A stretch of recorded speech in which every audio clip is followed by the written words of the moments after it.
Hello, नमस्कार साथियों, स्वागत है आप सभी का आपके अपने YouTube channel Allrounder Study Zone पर। साथियों, सीएटी की परीक्षा काफ़ी नज़दीक आ चुके हैं जो ग्रेजुएशन लेवल की हैं, ठीक है? तो आज हम सॉल्व करेंगे 50 मोस्ट इंपोर्टेंट क्वेश्चंस जो आपके सीएटी परीक्षा के लिए हैं और ये क्वेश्चन राजस्थान के जीके से संबंधित रहने वाले हैं, चाहे आप 12th लेवल हो या फिर ग्रेजुएशन लेवल को, ठीक है? तो क्लास को आपको एंड तक वॉच करना है, चैनल पे पहली बार आए तो इनको सब्सक्राइब कर देना है। 50 में से क्या स्कोर रहता है अंत में आपको एक बार कमेंट करके हमें ज़रूर बताना है, ठीक है? और वीडियो को लाइक और शेयर सब्सक्राइब सब कुछ कर देना। तो चलिए क्लास की शुरुआत करते हैं। पहला प्रश्न ये है कि पशु पक्षियों को महत्व देने वाली स्कूल ऑफ पेंटिंग का नाम बताना है। जो पशु पक्षियों को महत्व देती हैं वो स्कूल ऑफ पेंटिंग, उसका नाम है बूंदी शैली है, कोटा शैली है, नाथद्वार शैली या फिर अलवर शैली है। तो सही उत्तर हो यहाँ पे बूंदी शैली है, ठीक है? आपको बूंदी शैली पर करेक्ट करेक्ट करना है, ठीक है? अगला सवाल अगला है कि राजस्थान का राज्य पुष्प क्या है? बताइए साथियों। राजस्थान का राज्य पुष्प क्या है? तो राजस्थान का राज्य पुष्प है यहाँ पे राज्य पुष्प पूषा है, ठीक है? राज्य पुष्प कमल है, रोहिड़ा है, गुलमोहर है या फिर गुलाब है। तो यहाँ पे राज्य पुष्प हो जाएगा। रोहिड़े का जो फूल होता है साथियों वो राजस्थान का राज्य पुष्प है। ऑप्शन यहाँ पे भी आपका बिल्कुल आपका करेक्ट उत्तर हो जाएगा, ठीक है? चलिए अगला सवाल है कि साहित्यिक मारवाड़ी भाषा को कहते हैं। देखिए साहित्यिक साहित्यिक मारवाड़ी भाषा को क्या कहते हैं? तो डिंगल कहते हैं, पिंगल कहते हैं, मेवाड़ी या फिर बांगड़ी। देखिए साहित्यिक मारवाड़ी भाषा को कहते हैं डिंगल कहते हैं, डिंगल कहते हैं, क्या कहते हैं? डिंगल कहते हैं। ऑप्शन यहाँ पे कौन सा हो जाएगा? बिल्कुल एक करेक्ट उत्तर हो जाएगा। अगला सवाल है कि स्वतंत्रता सेनानी श्री प्रताप सिंह बारहट की जन्म स्थली बताना है। स्वतंत्रता सेनानी श्री प्रताप सिंह बारहट की जन्म स्थली है शाहपुरा में, शाहपुरा, शाहपुरा, ठीक है? ऑप्शन यहाँ पे हो जाएगा डी उत्तर सही उत्तर जाएगा। अगला है कि भरतपुर संभाग में जिलों की संख्या बतानी है। देखिए भरतपुर संभाग में जिलों की संख्या, तो भरतपुर संभाग में वर्तमान में की अगर बात की जाए, वर्तमान में बात करें तो भरतपुर संभाग में जिलों की संख्या है वो है 6 हैं। कितने हैं जिलों की संख्या? 6 हैं। तो सभी को पता होना चाहिए कि कितने संभाग हैं? 10 संभाग हैं। 7 पहले थे और 3 वर्तमान में नए हो गए। नए कौन से हुए? नए हुए पाली हुआ, सिक्कर हुआ और बांसवाड़ा हुआ। पाली, सिक्कर और तीसरा है हमारा बांसवाड़ा। ये जो 3 नए संभाग हैं ये बने हैं। टोटल मिलकर 10 हो गए हैं, ठीक है? अगला है कि जाम्बूजी प्रवर्तक हैं। तो किस संप्रदाय के जाम्बूजी हैं वो प्रवर्तक हैं?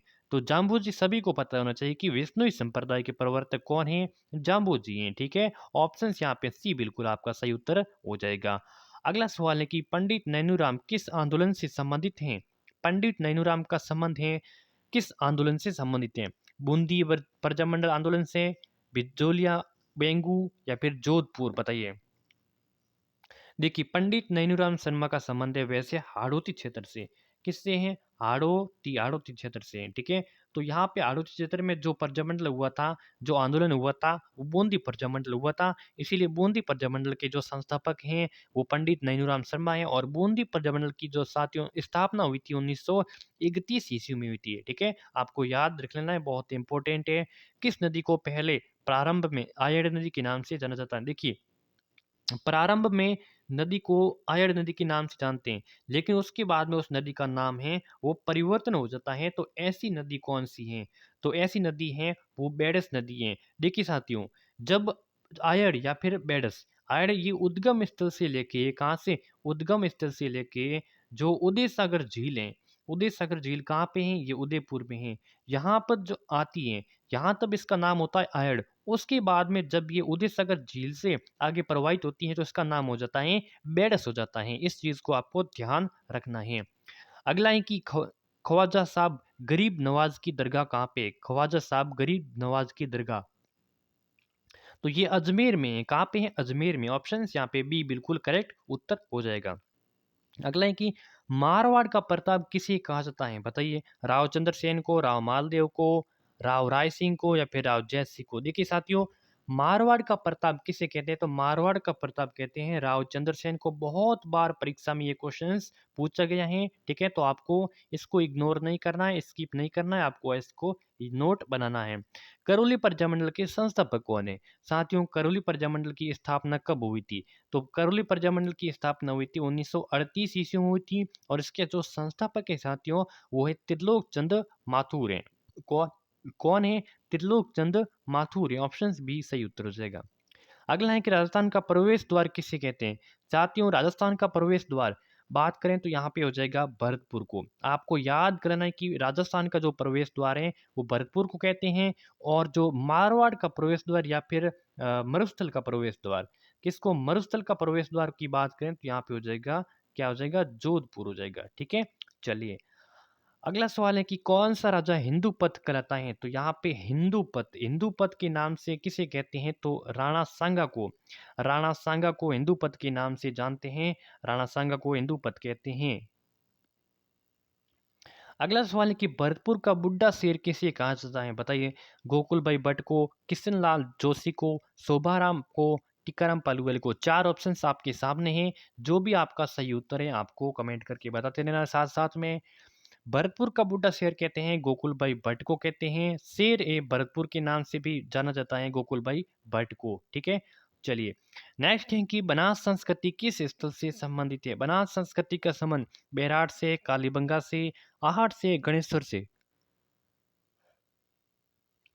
बनास संस्कृति का संबंध साथियों आहार सभ्यता से। ठीक है, आहार सभ्यता से संबंधित है।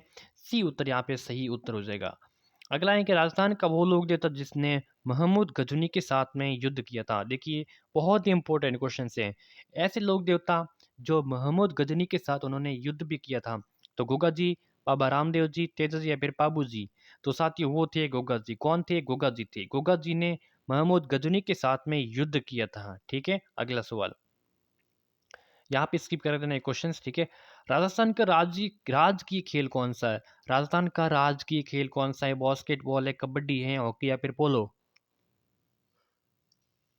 तो साथियों राजस्थान का जो राजकीय खेल है वो है बास्केटबॉल है। क्या है? बास्केटबॉल है, आपको याद करना है। और जो हॉकी है साथियों, हॉकी है, ये भारत का राष्ट्रीय खेल है। किसका है? भारत का राष्ट्रीय खेल क्या है? हॉकी है। और राजस्थान का राज्य खेल है बास्केटबॉल है। अगला है कि निम्न में से किसका चित्रण जो कपड़े पर नहीं किया जाता है? बताइए साथियों, किसका चित्रण है वो कपड़े पर नहीं किया जाता है? यहाँ पे फड़ का, पर चित्र का, पिचोई का, पानी का। साथ ही वो फड़ का किया जाता है, परचित्र का किया जाता है, पिचवाई का किया जाता है, लेकिन पानी का जो चित्रण है, पानी का चित्रण है वो कपड़े पर साथियों पानी का चित्रण है वो नहीं किया जाता है। आपको याद रख लेना है ऑप्शन डी। अगला सवाल है कि कौन सा जिला इसबगोल उत्पादन के लिए प्रसिद्ध है? काफी प्रसिद्ध है। तो यहाँ पे सही उत्तर हो जाएगा जालोर। जालोर जिला है साथियों इसबगोल की दृष्टि से यहाँ पे अग्रणी जिला है। ठीक है, ऑप्शन ए हो जाएगा करेक्ट उत्तर। अगला है कि खुशबू वाली मेथी के लिए प्रसिद्ध है। बताइए। नागौर है, सिरोही है, गंगानगर या फिर जयपुर है? खुशबू वाली मेथी के लिए प्रसिद्ध है, तो वो आपका हो जाएगा नागौर जिला। ऑप्शन ए बिल्कुल करेक्ट। अगला है कि राजस्थान का लोक नृत्य बताना है साथियों। राजस्थान का लोक नृत्य बताइए, क्या गरबा है, डांडिया है, घूमर या फिर कोई नहीं? तो राजस्थान का लोक नृत्य है घूमर है। ऑप्शन सी बिल्कुल सही उत्तर हो जाएगा। ठीक है, गरबा कहाँ का है? गरबा तो गुजरात का है, कोई लेना देना नहीं इससे। सो ठीक है, डांडिया कहाँ का है बताइए? डांडिया कहाँ का? डांडिया भी गुजरात का भी है। ठीक है, चलिए अगला है कि विश्व की सबसे बड़ी सूर्य घड़ी कहाँ पे रखी गई? विश्व की सबसे बड़ी सूर्य घड़ी रखी गई है जंतर मंतर जयपुर में रखी गई है। जंतर मंतर जयपुर में रखी गई है। बहुत इंपॉर्टेंट प्रश्न है। राजस्थान का नागपुर किसे कहते हैं? तो राजस्थान का नागपुर कहते हैं झालरापाटन, झालावाड़ को कहते हैं। किसको कहते हैं? झालरापाटन, झालावाड़ को कहते हैं राजस्थान का नागपुर। गोगा जी का थान किस वृक्ष के नीचे बने जाते हैं? तो साथियों गोगा जी के थान होते हैं वो खेजड़ी वृक्ष के नीचे बने जाते हैं। ऑप्शन आपका दूसरा हो जाएगा सही उत्तर। जेता और कुंपा किस शासक के प्रसिद्ध सेना नायक थे? राव मालदेव के, राव भीम सिंह के, राव चंद्रसेन के, राव गंगा के? जेता और कुंपा किस शासक के प्रसिद्ध सेना नायक थे साथियों? राव मालदेव के। किसके? राव मालदेव के जो प्रसिद्ध सेना नायक थे वो जेता और कुंपा थे। ठीक है, अगला सवाल है कि एक मुट्ठी भर बाजरे के लिए मैंने हिंदुस्तान की बादशाह को बैठता, ये कथन किसका था? बहुत ही इंपॉर्टेंट प्रश्न था, बताइए। साथियों जब सुमेलगिरी का युद्ध हुआ था 1544 ईस्वी में, सुमेलगिरी का युद्ध 1544 ईस्वी में हुआ था। इस समय जब किसने? शेरशाह सूरी ने साथियों जब शेरशाह सूरी ने मालदेव को पराजित किया था, क्या किया था? मालदेव को पराजित किया था। उस समय क्या इन्होंने जो मालदेव को हल्के में ले लिया, क्या ले लिया? हल्के में ले लिया। तब क्या हुआ कि उस समय इसकी ऐसी स्थिति होगी, शेरशाह सूरी की ऐसी स्थिति होगी कि ये हार की कगार पर आ गया। फिर क्या हुआ? फिर इसने ये मालदेव को हरा दिया, ठीक है? शेरशाह सूरी ने हरा दिया फिर भी। इसीलिए उसके बाद में उन्होंने कहा कि एक मुट्ठी भर बाजरे के लिए मैं हिंदुस्तान की बादशाह खो बैठता। ऑप्शंस यहाँ पे सी हो जाएगा। ये कथन था शेरशाह सूरी का सुमेलगिरी युद्ध के बाद में। अगला है कि किस मंदिर का आकार होता है वो मकबरे नुमा होता है।